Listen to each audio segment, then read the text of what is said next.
I've been trying to tell this story for years. Mostly, nobody listens. Mostly. The ones that do listen aren't what I'd call contributing members of society. They're the outliers. They're the ones who saw the creature even before I did. In the 1980s, I worked as a contractor for a security firm whose most frequent client was the government of the United States. It was a job I could be proud of, I thought. I thought the company and the country had my back. I learned differently. I was living in Chicago at the time. A contract called me back to the East Coast where I'd been born and raised. It was a good excuse to go back home and make a staggering amount of money. They wanted me to equip a nuclear power plant with the latest secure technologies. A kid these days would look at our systems then and scoff. Back then, it was impressive. I made the journey, rented a hotel room, and made sure to stop by my mom's. She wouldn't have forgiven me if I didn't take a moment to say hello. She never did approve of how far the job took me from home. If she could have seen the plant I was assigned to out there, though, she might have changed her tune. It was staggering.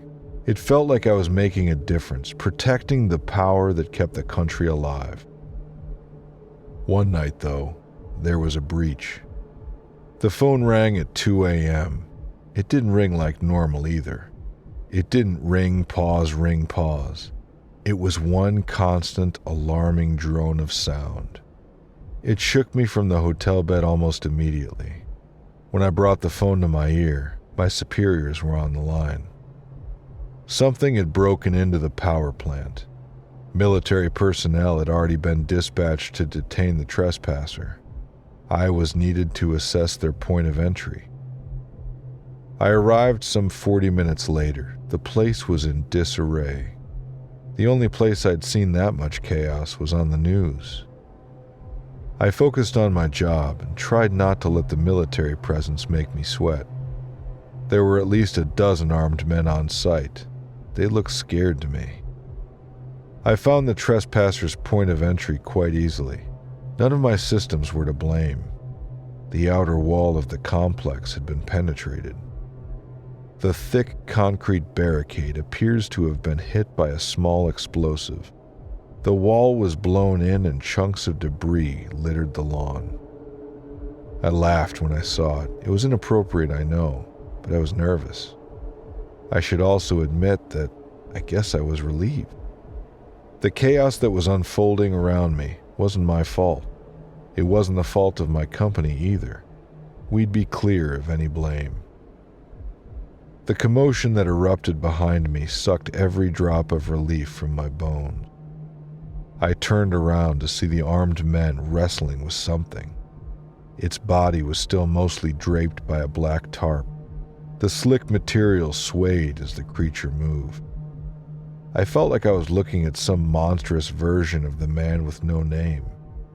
The creature easily stood head and shoulders above the soldiers. I remember hearing a gunshot. There was a roar, something like a bear's roar. Then the world went silent. I must have been in shock. I watched as bullets tore through the tarp and aggravated the beast inside. The more holes they added to the sheet, the more I could see what was hiding underneath. I remember red, shaggy fur and a humanoid face, pronounced canine teeth and a flat nose, small, dark, glistening eyes. The thing must have known it was outmatched. It turned and ran toward me. I'm sure it was actually headed for the gap in the wall behind me, but at the time, its direction felt purposeful. I felt targeted. I felt myself shrinking smaller and smaller as the giant creature closed in. I must have blacked out. When my eyes opened again, I was back in my hotel room. When I contacted my company, they claimed I'd been unreachable for 2 weeks. They terminated me for job abandonment, and they refused to believe my story. 2 weeks did pass after all. Somehow I'd lost all of that time. If I'd recovered in a hospital bed instead of in a hotel room, I would have at least assumed the beast struck me. I would have guessed that I spent those 2 weeks in a coma. The hotel's front desk assured me that I hadn't. They explained how I'd stop by the desk every few days. The staff remembered entire conversations that I never participated in. There was only one place left for me to check, I thought. I went back to the power plant. Of course, I was promptly turned away. I had no reason to be there anymore. Another tech had finished the job, they said. They made no mention of the night that I was called out at 2 a.m. One by one, they took turns convincing me that I was deranged. I almost believed them. A stint of memory loss seemed more likely than what I'd seen that night. As I drove away from the installation, I saw something that changed my mind. The place where the hole had been, the breach in the concrete perimeter where that monster had punched through, the area was freshly repaired. The paint didn't even match the rest of the border. Something had destroyed it, and if something had destroyed it, something really did call me out that night. And everyone had just decided to bury it. It took a long time to find the strength to share that story. When I did, as I said, I was met with more skepticism than faith. Maybe it's just easier not to believe. Maybe it's easier to look at me like an old man who's lost his mind. What do you hear when I tell that story? Do you hear the tale of a genuine encounter, or is it just the mad ravings of a stranger?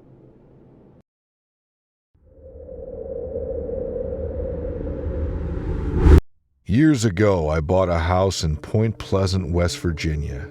It was about 2 miles out of town and wasn't anything special. It was a 3-bedroom house with 2 bedrooms on the upper floor, 1 downstairs, a living room, single bathroom, and an eat-in kitchen. Hardly a mansion, but perfect for a first-time home buyer such as myself who was eager to settle down, meet someone, and start a family. I had just started a great job, was dating on occasion, and life seemed to be going great. I was eager to buy my dream car, a Camaro, but wanted to make sure I had a decent place to park it first. So I saved some money up and paid a contractor to come in and build me a garage. It wasn't much because my finances were pretty strapped, but it was big enough to park 1 car, the lawnmower, and put an extra freezer in for winter food storage. There was only one problem with it. The doors were the type that swung out instead of the type that rolled up. This was my fault. I wanted it to match the more retro setup of the house, and I thought the swing-out doors were more charming than the ugly metal rolling doors that are common for garages these days. Because of the weight of the doors, the contractor ordered special large hinges that helped the doors glide open fairly easily without much pushing or pulling. There was a locking mechanism on the top to keep the doors open or shut as needed. On a windy day, though, that mechanism would sometimes fail and the doors would shut, bumping the lock and causing it to lock again with the doors closed. It wasn't too big of a hassle, though. I was never afraid of getting locked in because I installed another walk-through door on the side of the garage.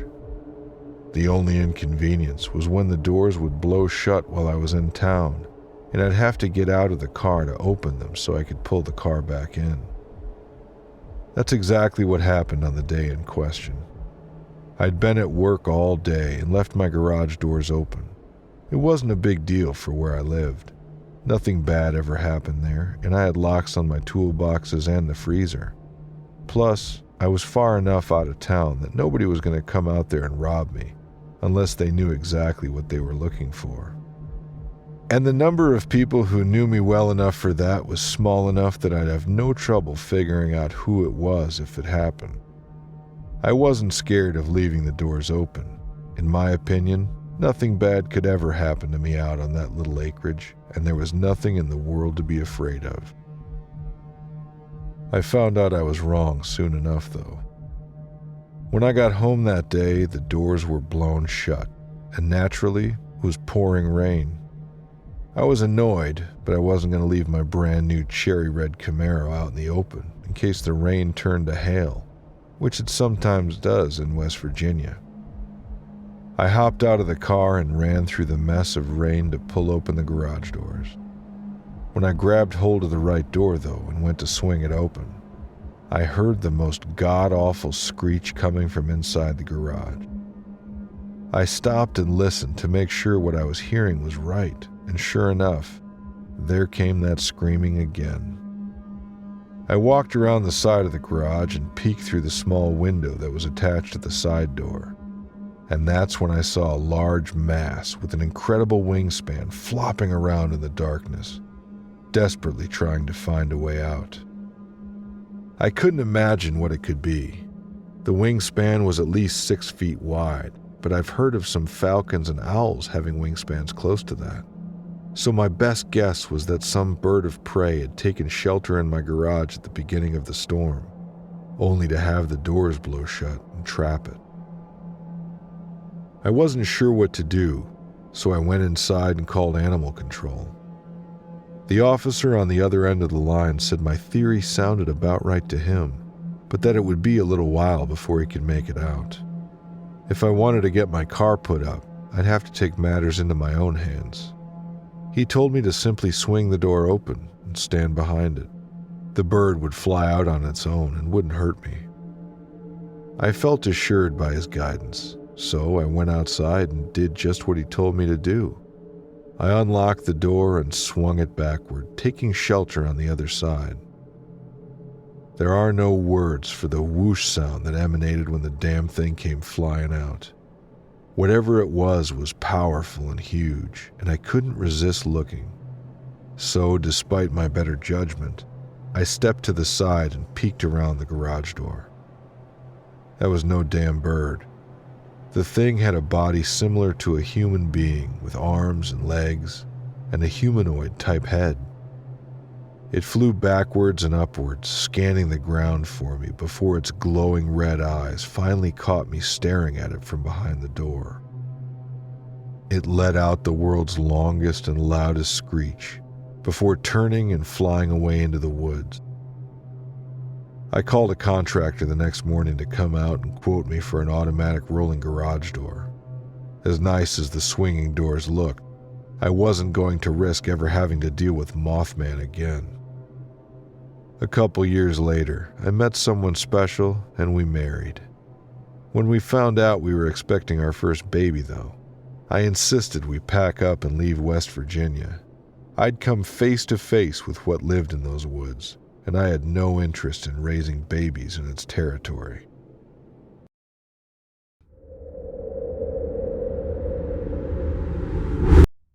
Some things can't be rationalized or explained. I understand that. I know when some things are more make-believe than factual. But I have to admit, I found myself in one heck of a dilemma that summer night. I'm not one for ghost stories. My grandparents sure liked telling them when I was growing up, but they weren't for me. I like reality, even as a kid. So that's what makes this encounter so difficult for me to express. Because I can't explain with certainty what all had happened. Being part of law enforcement, we're taught to think with logic and factually accurate information. And even though our town was a bit into folklore and all of that, we knew what was real and what wasn't. That's how it was to me then, black and white, fact and fiction. I've mentioned I've heard stories about spooky things, so I was familiar with some of the crazy things people dreamed up, but I never gave them much weight. Anyhow, I was working one day. It was hot. It was the middle of summer. This particular day, we'd been called to help a lady. She said that some delinquents were harassing her and her kids. She said that they'd been doing some awful things like throwing rocks at her kids in her house. One had even taken out one of her windows. The woman was furious, as you might imagine. She said that her kids had been playing in the backyard and that they'd seen someone in the trees. She said that they were throwing rocks at her kids. So her kids do what kids do. Monkey see, monkey do, you know the saying. Her kids started throwing rock. They think it's some fun game that they've got going on. But one of the kids gets a rock to the head. The woman thought her kid had a concussion, but he didn't, he was fine. But the problem was that they continued to do it, and someone else was teaching them to do it.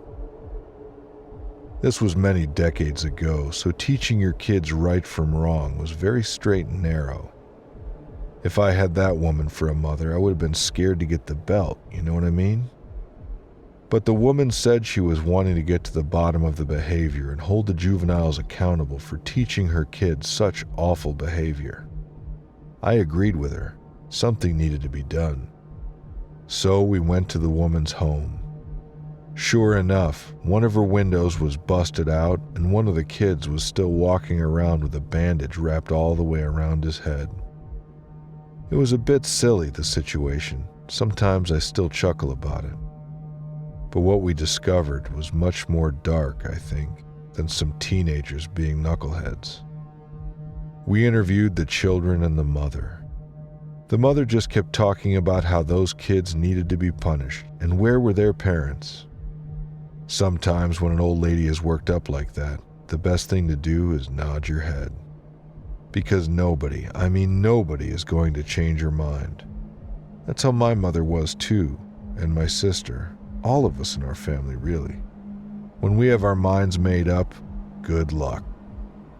So then we start talking to the children. The oldest one stated that they were outside playing tag, and that someone had been throwing rock. So they started throwing rocks back.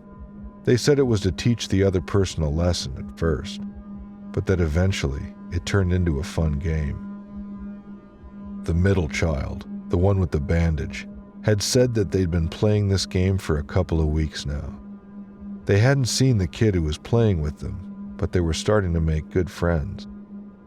The youngest, he had the information.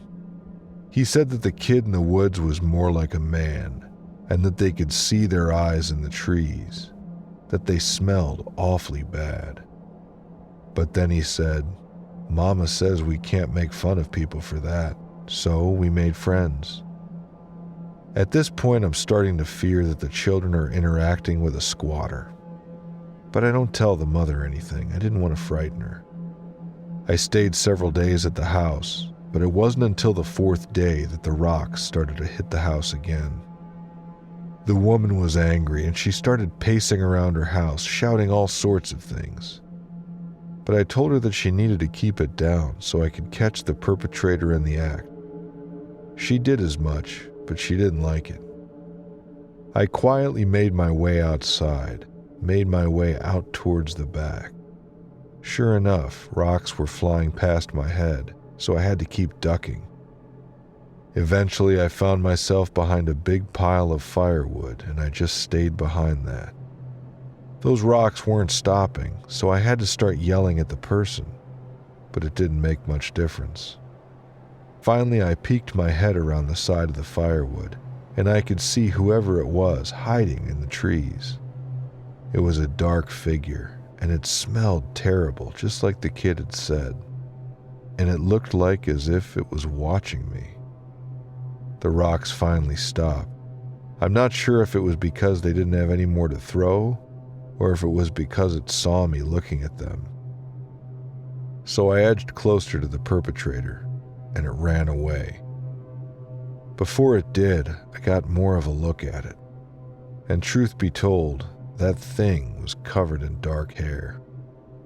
Now, I told you I don't do ghost stories or anything like that, but I can't quite explain what was throwing those rocks. You hear these stories growing up and you think, that's not true. But the world isn't as black and white as I thought. Maybe there is some gray area.